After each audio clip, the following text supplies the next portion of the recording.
Hello and welcome to SKB shots. మబ్బులు ఇడిపోయినాయి match చూసేసరికి. Flow of emotions కనిపిస్తూ వచ్చాయి ట్రాక్ చేస్తున్నప్పుడు ప్లేయర్స్లో. ఒక సైడ్ కాన్ఫిడెన్స్, ఇంకో సైడ్కి ఏమో ఫ్రస్ట్రేషన్, ఆ తర్వాత కాన్ఫిడెన్స్ డిప్ అయ్యి బాధగా డిస్పైర్గా అసలు అయ్యయ్యో అనుకుంటూ ఒక అధపాతాళంలోకి వెళ్ళిపోయిన ఆ ఫీలింగ్. ఇంకోటి ఇంకేమో రిలీఫ్ అండ్ అలాగే జూబిలేషన్. అంటే ఒకళ్ళకి నిరాశ, అంటే ఆత్మవిశ్వాసం, గెలిచేస్తామనే ఆత్మవిశ్వాసం నుంచి నిరాశ. ఇంకోళ్ళకేమో ఇది ఏంటబ్బా ఈ గోల అనే ఒక కోపం నుంచి ఒక ఆనందం. It all happened in the span of ఎన్ని నిమిషాలు? ఇది లాస్ట్ ఓవర్, లాస్ట్ 2 balls అనే నిమిషాలు. సో మ్యాచ్ లాస్ట్ 2 balls దాకా వెళ్ళింది.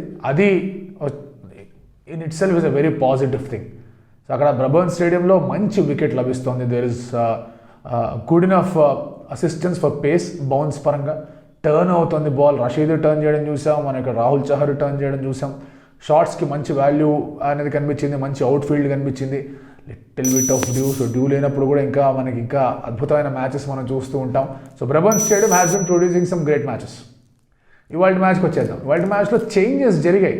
ఆ చేంజెస్ మీద మనం చాలా గట్టిగా మాట్లాడుకోవాల్సిన అవసరం ఉంది. ఎందుకంటే ఎవరెవరైతే చేంజ్ అయ్యి లోపలికి వచ్చారో వాళ్ళు ఒక టీంకి బాగా పర్ఫామ్ చేశారు, ఇంకో టీంకి did the miss out on something అన్నట్టు అనిపించింది. So let's look at what Gujarat Titans have done. Vijay Shankar వద్దనుకున్నారు, సుదర్శనే తీసుకొచ్చారు. సుదర్శన్ వాళ్ళ ఫ్యామిలీ అంతా కూడా స్పోర్టింగ్ ఫ్యామిలీ. వాళ్ళ ఫాదర్ కానీ వాళ్ళ మదర్ కానీ వాళ్ళు కూడా వాలీబాల్ అట్లాంటి స్పోర్ట్స్ ఆడుతూ వచ్చారు. తమిళనాడు క్రికెట్లో బాగా పైకి ఎదిగా టీఎన్పిఎల్లో ఇన్ఫాక్ట్ వీళ్ళందరూ బాగా ఆడితే అక్కడి నుంచి ఐపీఎల్కి ఆటోమేటిక్గా ఆ స్కౌట్స్ దృష్టి పడింది, వాళ్ళందరినీ తీసుకుంటూ వచ్చారు. అండ్ ఆ తర్వాత దర్శన్ వచ్చాడు. సో వీళ్ళిద్దరూ స్క్వాడ్లోకి వచ్చారు గుజరాత్ టైటన్స్కి. Both of them contributed. ఆ కాంట్రిబ్యూషన్ గురించి మనం మళ్ళీ మాట్లాడుకుందాం, గుర్తుపెట్టుకోండి. ఇటు పంజాబ్ కింగ్స్ దగ్గర ఏమైంది? They got in Jonny Bairstow. వాళ్ళ దగ్గర చాలా టఫ్ డెసిషన్ అది. జానీ బేర్స్టోని తీసుకురావాలంటే కనుక they were lot of decisions that Punjab kings had to make. Or ఆ అన్ని డెసిషన్స్లో, అన్ని ఆప్షన్స్లో ఒక డెసిషన్ తీసుకోవాలి. భానుకా రాజపక్షని బయట పెట్టాలా, ఓడెన్ స్మిత్ని బయట పెట్టి, జితేష్ను కూడా బయట పెట్టి ఒక బౌలర్ లైక్ రిషి ధవన్నో లేదా బ్రార్నో లేదా సందీప్ శర్మనో లేదా రాజ్ బావనో లేదా ఇట్లాంటి వాళ్ళని ఎవరైనా తీసుకొని రావాలా. సో ఈ రెండు డెసిషన్స్లో they made a choice which was less fussy to take a decision. అంటే టీం కూర్పు పరంగా కాకపోయినా కూడా లెస్ ఫస్సియర్ డెసిషన్ ఏది అంటే కనుక ఓకే 1% బయట పడితే ఇంకో పర్సన్ వచ్చేద్దాం. Jonny Bairstow was our main player. తను రావాల్సింది. రాజపక్ష వచ్చాడు ఇన్ హిజ్ యాబ్సెన్స్, బట్ తనతో మనం మెయిన్ 11 ఎప్పుడు కూడా కాన్స్టిట్యూట్ చేసుకోలేదు కదా అని ఒక డెసిషన్ తీసుకున్నారు. But the fact was Rajapaksa contributed in 2 of the 3 matches that they played. 2 matchesలో కూడా చాలా ఇంపార్టెంట్ కాంట్రిబ్యూషన్ అందించాడు. వాడు ఫస్ట్ మ్యాచ్లో కానివ్వండి లేదా సెకండ్ మ్యాచ్లో కానివ్వండి, that was a very important contribution. Jonny బేర్స్టోని తీసుకొచ్చారు. They did not open with Jonny Bairstow. Mayank wanted to open with Shikhar Dhawan. Okay, that is fair. Okay, top order అని ఆడుతున్నాడు, ఓకే అని చెప్పేసి. సో ఇక్కడ now look at what has happened. Odean Smith ప్లేస్లో తీసుకొని ఉంటే కనుక 2-3 చేంజ్లు వచ్చేవి. అది జరగల. రాజపక్షని డ్రాప్ చేశారు. Now have an eye on Odean Smith performance. ఎందుకంటే డిస్కషన్ జరిగే ఉంటుంది టీంలో, ఎవరు ఉండాలి ఎవరు ఉండకూడదు ఏంటి అని చెప్పేసి. ఎంత ఇన్ఎక్స్పీరియన్స్ ప్లేయర్ అయినా, ఎంత ఫస్ట్ టైం ఐపీఎల్ ఆడుతున్నా కూడా ఐపీఎల్ రూల్స్ తెలిసి ఉంటే తన మైండ్లో కూడా ఉంటుంది, ఓకే నేను కూడా పక్కకి పోయేవాడిని కానీ వీళ్ళు నన్ను తీసుకున్నారు. That it self is a pressure. And తన ఫస్ట్ బాల్ అవుట్ అయ్యాడు. లాస్ట్ ఓవర్లో అలాంటి పనులు చేశాడు. సో ఎంత ప్రెషర్లో పాపం ఓడియన్ స్మిత్ ఉంటాడు ఆలోచించుకోండి. మీరు పంజాబ్ ఫ్యాన్స్ ఓడియన్ స్మిత్ని తిట్టచ్చు, అదేం బౌలింగ్ అనొచ్చు, అది ఇది అనొచ్చు, ఆ త్రో ఎందుకు వేసి అది ఓవర్ త్రోగా వెళ్ళింది, ఆ మాత్రం చూసుకోలేకపోయావు, స్కోర్ బోర్డ్ మీద 2 balls 13 runs కావాలి, అది డాట్ బాల్, అది నువ్వు ఇచ్చావు కాబట్టి 2 balls 12కి వచ్చింది, 2 6లు కొట్టాడు తేవాటే. ఇవన్నీ ఆలోచిస్తూ ఉంటాం కానీ just imagine what is going through him, what is he going through. ఎంత స్ట్రెస్, ఎంత నైట్ మేరిష్గా ఉంటుంది అనేది తనకి. So coming back to match, batting start చేశారు. హార్దిక్ పాండ్యా సెకండ్ ఓవర్ వేశాడు. పవర్ ప్లేలో బాగా వేశాడు. 5 runs per over మాత్రమే ఇచ్చాడు. ఒక వికెట్ కూడా తీసుకున్నాడు. Mayank Agarwal yet another failure. Bairstow వచ్చాడు, 2 fours కొట్టాడు, అవుట్ అయిపోయాడు. 18-8 అవుట్ అయిపోయాడు. బేర్స్టో దగ్గర నుంచి ఎక్స్పెక్ట్ చేసినంత రాలా. బట్ అగైన్ మీకు బెనిఫిట్ ఆఫ్ డౌట్ అనేది లేకపోతే బెనిఫిట్ ఆఫ్ ఫామ్ అనేది ఇవ్వాల్సిన అవసరం ఉంది. ఫస్ట్ మ్యాచ్ ఆడుతున్నాడు కాబట్టి ఓకే ఫైన్, లెట్స్ సీ. ఆ తర్వాత బ్రిలియన్స్ కనిపించింది. ఎందుకంటే 6 overs మీరు 40-45 runs కొట్టారు. ఆ తర్వాత 9 overs 109 పరుగులు కొట్టారు. 7, 8, 9, 10, 11, 12, 13, 14, 15 overs 109 పరుగులు కొట్టారు. అంత కొట్టడం అనేది నా భూత నా భవిష్యత్ అయిపోయింది. మిడిల్ ఓవర్స్లో ఎప్పుడు కూడా రన్ రేట్ అనేది 7-8కి డ్రాప్ అయిపోవడం, వికెట్లు పడడం, జాగ్రత్తగా ఉండడం అలాంటివన్నీ కనిపిస్తూ ఉంటాయి. పవర్ ప్లేలో స్లోగా ఆడి ఆ తర్వాత ఈయన బోయపాటి సినిమాలో వేరే లేచినట్టు లేచింది రన్ రేట్ అక్కడ. సో ఏంటది లయం లివింగ్స్టన్ ఏం కొట్టుడు అది. శిఖర్ ధవన్ అవుట్ అయ్యాడు. శిఖర్ ధవన్ అవుట్ అవ్వకముందు దెర్ వాజ్ దట్ కాంట్రిబ్యూషన్, తన దగ్గర నుంచి ఆ పార్ట్నర్షిప్ అనేది లభించింది. Livingstone was an different zone. అసలు ఎక్కడ తగ్గేది లేనట్టు ఆడాడు. ఏ బౌలర్ వచ్చినా సరే నేను ఆడతా. అండ్ ఏం పవర్ అది లివింగ్స్టన్ దగ్గర నుంచి. బ్యాక్ టు బ్యాక్ 50s వచ్చాయి. అద్భుతమైన స్ట్రైక్ రేట్తో ఆడాడు. అండ్ సడన్గా you're looking at 15 overs 150 score. మీకు 5 ఓవర్లు ఉన్నాయి ఈజీగా. లుకింగ్ ఎట్ అరౌండ్ 210 220 లివింగ్స్టన్ ఉన్నప్పుడు. రషీద్ ఖాన్ ఓవర్ ఒక్కటే ఉండింది. తన ఓవర్ కనుక సీ ఆఫ్ చేసేసి ఉంటే మిగతా 4 ఓవర్లో విధ్వంసం సృష్టించే అవకాశం కనిపించింది అక్కడ. కానీ ఆ ఓవర్లోనే జరిగిందంతా కూడా. ఆ ఓవర్ కన్నా ముందే ఏం జరిగింది, మీకు జితేష్ వచ్చాడు. Jitesh also took over. తను బాగా ఆడడం మొదలుపెట్టాడు. తివాతి ఓవర్లో రన్లు పడ్డాయి. అక్కడ మీకు లివింగ్స్టన్ కొట్టాడు, జితేష్ కొట్టాడు. ఎంత అయిన తర్వాత ఇదేంటబ్బా ఇలా ఆడేస్తున్నారు ఏంటి అనుకుంటున్న టైంలో జితేష్ అవుట్ అయ్యాడు. ఓడియన్ స్మిత్ అవుట్ అయ్యాడు. బ్యాక్ టు బ్యాక్ డెలివరీస్లో వాళ్ళిద్దరు పడ్డారు. దర్శన్ బౌలింగ్లో అవుట్ అయ్యారు వీళ్ళిద్దరు. ఎవరైతే 2 overs 25 రన్లు ఇచ్చాడో తను వచ్చి 2 balls 2 wickets తీశాడు. అదే ఓవర్లో తను 12 రన్లకు వెళ్ళాడు, అది పక్కన పెడదాం. బట్ ఇటు 2 wickets, that is the most important thing మనం అబ్జర్వ్ చేయాల్సింది. 2 wickets తీశాడు. ఆ తర్వాత రషీద్ ఖాన్ వచ్చాడు. రషీద్ ఖాన్ వచ్చి ఏం చేశాడు, వికెట్ తీశాడు. లివింగ్స్టన్ వికెట్ పడే. ఆ తర్వాత ఓవర్లో ఇన్ఫ్యాక్ట్ షారుఖ్ ఖాన్ వికెట్ పోయే. ఆ తర్వాత రబాడా వికెట్ పడింది. సో ఎవరన్నా రషీద్ ఖాన్ మామూలుగా ఆడేసుకొని సరే వదిలేద్దాం అనుకుంటున్న టైంలో కొంచెం బాల్ షార్ట్ కనిపించింది. గట్టిగా ఆడే ప్రయత్నం చేశాడు. బాల్ కేమో లిటిల్ ఫాస్టర్ లియామ్ లివింగ్స్టన్కి. అది శ్రీదా పోయి డీప్ మిడ్ వికెట్ చేతిలో కూర్చుంది బాల్. సడన్గా మీరు 180 190 200 అనేది ఇట్లా వస్తుంది, 220 దాకా స్కోర్ వెళ్తుంది అనుకుంటున్న టైంలో 170 దాటిద్దా భయ్యా అన్నట్టు కనిపించారు. అండ్ వికెట్లు పడిపోతున్నాయి. అండ్ హార్దిక్ పాండ్యా ఏం చేశాడు, లాకీ ఫర్గ్యూసన్ తీసుకొచ్చాడు, షామిని తీసుకొచ్చాడు, వేసేయండి ఫినిష్ చేయండి అన్నాడు. వీళ్ళిద్దరు బౌలింగ్ వేసారు, 9 wickets పడ్డాయి. లాస్ట్ హార్దిక్ పాండ్యా తను వచ్చాడు బౌలింగ్ వేయడానికి. Score was around 173. ఒక వికెట్ ఉంది. ఈ వికెట్ కూడా పడిపోతుంది. 180 లోపల చుట్టేసారు వీళ్ళు. 165 దాటడమే కాకుండా ఒక 4 వచ్చాయి, 173 వచ్చింది. ఓకే అనుకుంటున్న టైంలో రాహుల్ చహర్ చాలా అద్భుతంగా బ్యాటింగ్ చేశాడు. ఆ ఓవర్లో 16 runs వచ్చాయి. అండ్ ఇంకోటి తను చెప్పింది ఏంటంటే he is working on his batting అని. ఇది చాలా జాగ్రత్తగా మనం పరిశీలించాల్సిన అంశం. If Rahul Chahar is performing this way with the bat, బౌలింగ్లో ఎటు తిరిగి బాగా వేస్తున్నాడు, బ్యాటింగ్ కూడా ఇలా చేస్తున్నారంటే is telling the selectors, Indian team సెలెక్టర్స్కి, మీరు లెగ్ స్పిన్ విషయాల్లో నా కాంపిటీషన్ ఉండొచ్చు కాక, కానీ లెగ్ స్పిన్ వేస్తూ నేను బ్యాటింగ్ కూడా చేస్తూ నేను ఇంత కాంట్రిబ్యూషన్స్ ఇస్తున్నాను, ఇది మీరు చూడండి అని చెప్తున్నాడు. హీ నోస్ దట్ తన కనుక అహెడ్ ఆఫ్ ద కాంపిటీషన్ ఉండాలి అంటే తన బ్యాటింగ్ బాగా చేయాలి. తన కజిన్ దీపక్ చహర్ 2 చేస్తున్నాడు. అన్ఫార్చునేట్లీ ఇంజరీ వల్ల కొంచెం పక్కన ఉన్నాడు ఐపీఎల్లో కానీ, but he was doing both things successfully injury అయ్యేంత వరకు. సో రాహుల్ చహర్ కూడా బ్యాటింగ్ మీద వర్కౌట్ చేశాడు. 2 చేయడానికి సిద్ధపడుతున్నాడు. బాగా వేస్తున్నాడు బౌలింగ్, బాగా షాట్లు ఆడుతున్నాడు. ఇది కనుక కంటిన్యూ చేస్తే రాహుల్ చహర్ మీద దృష్టి అస్సలు పక్కకి వెళ్ళదు, అది గుర్తుపెట్టుకోవాలి. 189 ద స్కోర్, గుడ్ స్కోర్. ఎందుకంటే ఒకనొక దశలో 220 కదా, 30 runs షార్ట్ కదా అనుకుని ఉండొచ్చు. కానీ ఒకనొక ఆ వికెట్లు పడిపోయిన తర్వాత 170 వస్తుందా అనుకుంటున్న దగ్గర నుంచి 190 దాకా వెళ్ళింది స్కోర్. సో మీరు అటు చూసుకుంటే 30 runs తక్కువ అనుకోవచ్చు, ఇటు చూసుకుంటే 15 runs ఎక్స్ట్రా అనుకోవచ్చు. సో 2 పరంగా చూసుకున్న లాస్ట్ ఓవర్ పంజాబ్ అలా బాగా ఫినిష్ చేసేసరికి దే విల్ బీ హ్యాపీ. వాళ్ళు మొదలుపెట్టారు బౌలింగ్, మొదలుపెట్టారు. రబాడా ఫస్ట్ ఓవర్ వేయలేదు. బట్ రబాడా ఫస్ట్ ఓవర్ వేయడం కన్నా కూడా నాకు బాగా సర్ప్రైజింగ్ అనిపించిన ఎలిమెంట్ ఏంటంటే Bairstow was keeping, Jitesh was fielding. మీరు జితేష్ని ఎందుకు తీసుకున్నారు టీంలో? ప్యూర్ బ్యాట్స్మెన్గా తీసుకున్నారా? ప్యూర్ బ్యాట్స్మెన్గా తీసుకొని బేర్స్టోని కీపర్గా పెట్టుకున్నారా? ఒకవేళ ప్యూర్ బ్యాట్స్మెన్గా తీసుకున్నారంటే వేరే బెటర్ స్లాటిన్స్ ఏం లేవా అక్కడ? ఒకవేళ బెటర్ స్లాటిన్స్ లేవు, ప్యూర్ బ్యాట్స్మెన్గా తీసుకున్నప్పుడు తను ఒకనొక దశలో బౌండరీలు ఎందుకు ఫీల్డింగ్ చేశాడు? Bairstow is a terrific fielder anywhere. Jitesh last మ్యాచ్లో కూడా అద్భుతమైన కీపింగ్ చేశాడు. సో జితేష్ని కీపింగ్ కాకుండా తను ఎందుకు ఫీల్డ్లో ఉంచారనే దానికి నాకు ప్రస్తుతానికైతే నాకు ఆన్సర్ రావట్లేదు.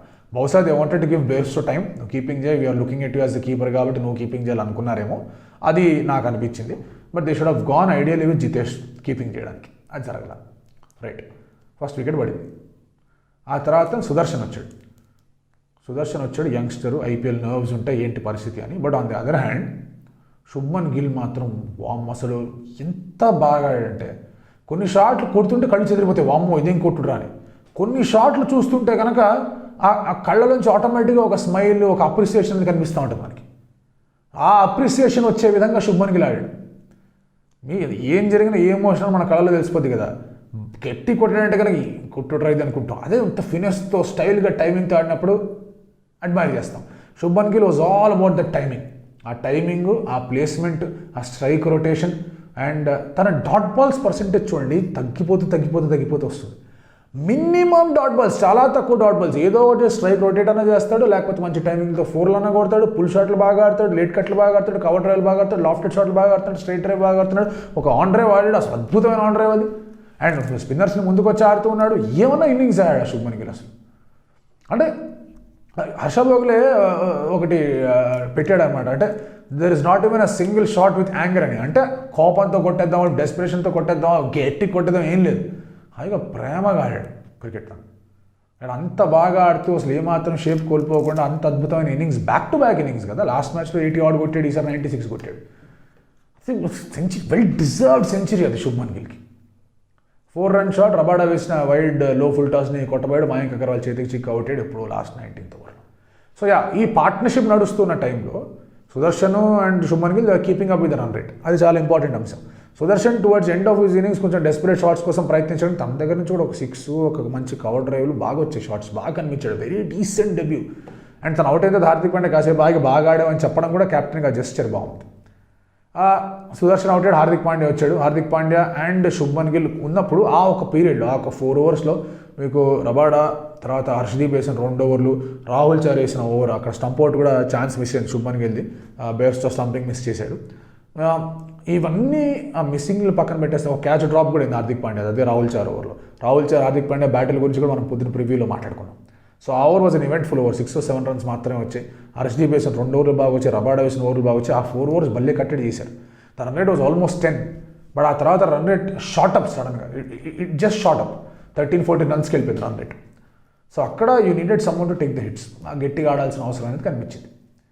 సో అప్పుడు అలాంటి పరిస్థితిలో చూసుకుంటూ ఉన్నప్పుడు then Rabada started bowling 19th over.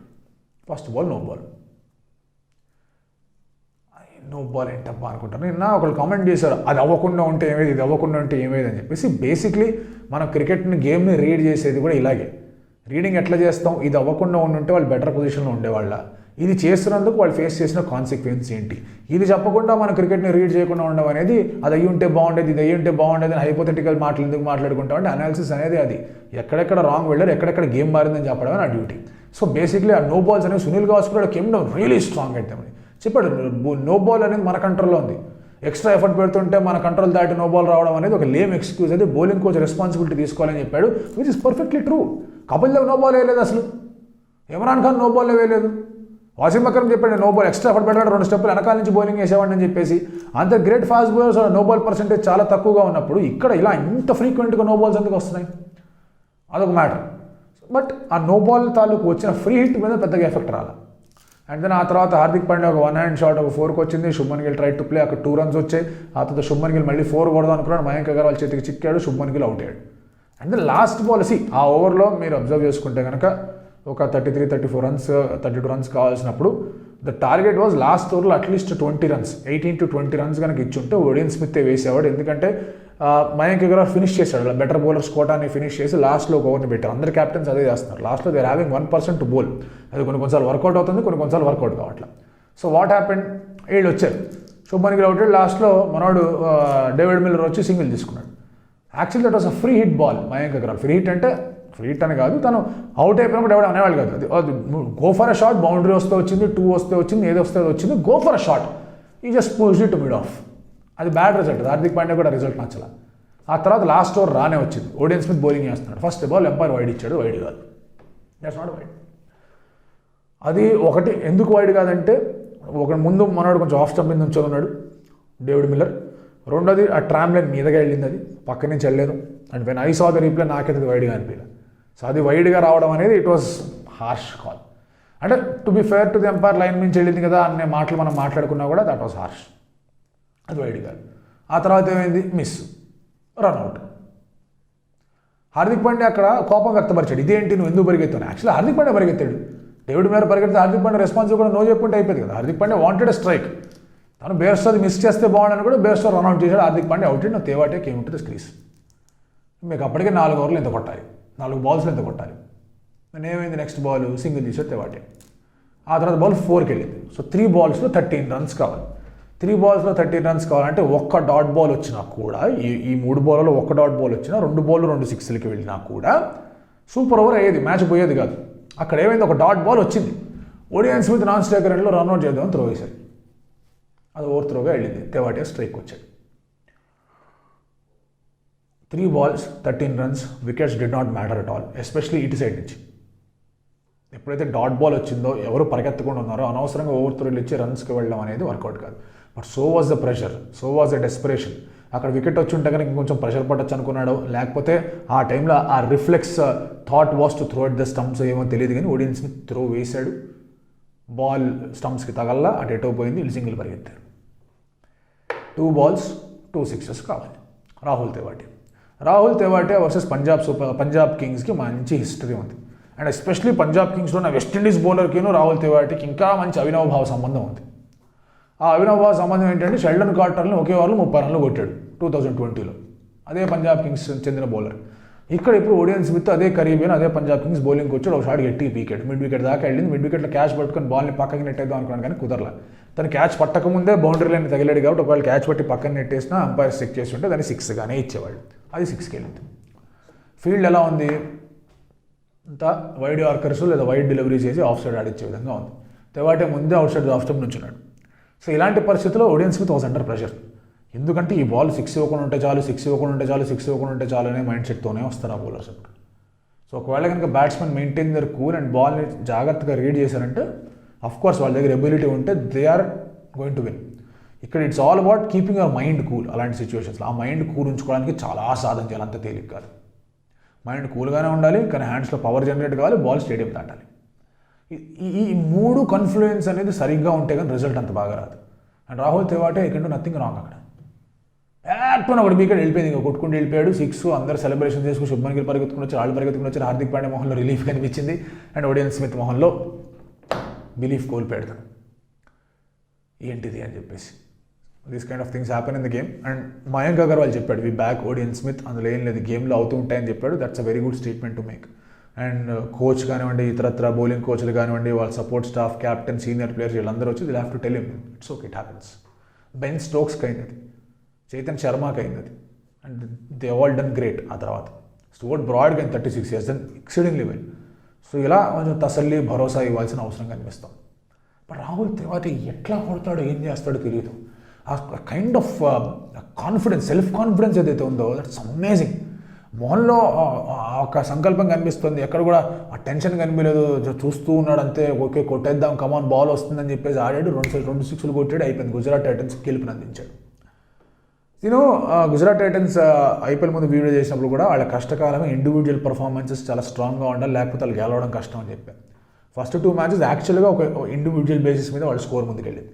But ఈ మ్యాచ్లో ఆ ఇండివిజువలే ఇక్కడ కూడా మీకు రషీద్ ఖాన్ బౌలింగ్లో 3 wickets తీసి పుల్ బ్యాక్ చేశాడు, శుభ్మన్ గిల్ 96 దాకా తీసుకొచ్చాడు. కానీ ఆ టీమ్గా ఇంపార్టెంట్ మూమెంట్స్లో కాంట్రిబ్యూషన్స్ కనిపించాయి.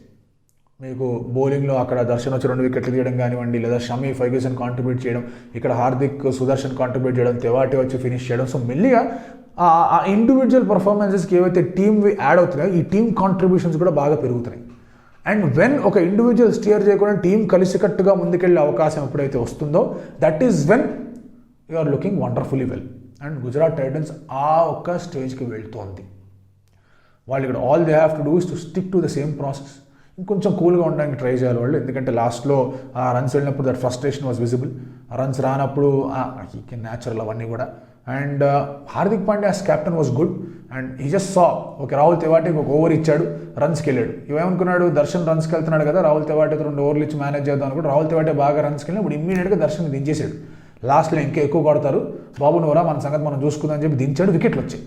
So he was calculating it well. Okay ఈ ఓవర్ నాకు రిస్క్ పోయినా పర్వాలేదు, తర్వాత సంగతి తర్వాత చూసుకుందాం క్యాల్కులేషన్ అనేది it had logic to the calculation. అది వర్కౌట్ అయ్యేదా కాదా ఇట్స్ సెకండరీ ఇష్యూ, బట్ దానికి లాజిక్ ఉంది. మయాంక్ అగర్వాల్ సంహౌ పంజాబ్ కింగ్స్ ఆ లాజిక్ నా దృష్టిలో ఫెయిల్ అయ్యారేమో అనిపించింది in terms of the selection, in terms of who was keeping. And ఆ తర్వాత వాళ్ళ బ్యాటింగ్ చేసిన విధానం దే వర్ నాట్ అంతగా వాళ్ళు ముందుకు వెళ్ళలేకపోయారేమో అనిపించింది. ఈ మ్యాచ్ గురించి చాలా మాట్లాడచ్చు బాస్. అసలు యాక్చువల్గా ప్రతి ఒక్కళ్ళు ఎలా కాంట్రిబ్యూట్ చేశారు, మ్యాచ్ ఎట్లా మలుపులు తిరిగింది. హర్షదీప్ వచ్చి సడన్గా ఒక బౌన్స్ వేసాడు, హార్దిక్ పాండ్యాకి అర్థం కాలేదు, అతను యార్కర్ లేయడం మొదలుపెట్టాడు. So complete exhibition of wonderful cricket అనేది కనిపించింది ఇరు జట్ల నుంచి కూడా. It came down to last 2 balls and 2 sixes కావాలి ఆ లాస్ట్ 2 balls. అండ్ కూల్గా కామ్గా కంపోజ్గా బిగ్ హిట్టింగ్ చేయగలిగే స్ట్రెంత్ ఉన్న ప్లేయర్ ఉన్నాడు కాబట్టి అక్కడ వర్కౌట్ అయింది. సో ఇంత అద్భుతమైన match will definitely go on one of the best matches and in fact the best match అని చెప్పుకోవచ్చు. ఎందుకంటే లాస్ట్ 2 balls 2 sixes ధోని చేశాడు అప్పుడెప్పుడో, అది కూడా పంజాబ్ అగేన్స్ట్గానే చేశాడు, అక్షర్ పటేల్ని అక్కడ కొట్టాడు. అండ్ ఇప్పుడు కూడా Punjab is again facing the heat. So Gujarat Titans are the only undefeated side playing exceeding level. Punjab kings so close but far 2 points చాలా దగ్గరికి వచ్చారు, బట్ వాళ్ళకి కుదరలేదు. దే నీడ్ టు థింక్ వాళ్ళకి ఎట్లా ఉంది, ఏం చేయబోతుంది. ఈ మ్యాచ్లో పెద్దగా ఆలోచించాల్సింది ఏం లేదు, ఎందుకంటే మీకు ఈ ప్రాసెస్ మొత్తం అంతా కూడా మీకు ఇన్ని ఫ్లాస్ కనిపించినా కూడా ద ఓన్లీ ఫ్లా దట్ ఈస్ డైరెక్ట్గా అంటే నేకెడ్ ఇంత గట్టిగా కనిపించేది ఏంటంటే ఆ త్రో వేయకుండా ఉంటే అలా ఉండేది, బౌలింగ్ సరిగా వేసి ఉంటే అలా ఉండేది అని చెప్పేసి. అందుకే ఎమోషన్స్ కొంచెం కంట్రోల్ అయిన తర్వాత మళ్ళీ సెట్ చేసుకోవాల్సిన అవసరం అనేది కనిపిస్తుంది. Anyway it's a fantastic match. Brabourne స్టేడియంలో మళ్ళీ క్రౌడ్ సపోర్ట్ కూడా అద్భుతంగా కనిపిస్తూ వచ్చింది. రేటింగ్స్లో అవి తగ్గాయని చెప్పేసి పొద్దున్నే మాట్లాడుకున్నాం. ఇలాంటి మ్యాచ్లు కనుక ఇంకా ఫ్రీక్వెంట్గా వచ్చాయంటే రేటింగ్స్ జై అని ఇందాక చెప్పాను కదా, బోయపాటి సినిమా అలాగే లేస్తాయి పైకి. మీరు అనుకుంటున్నారో కామెంట్ చేయండి, షేర్ యువర్ థాట్స్.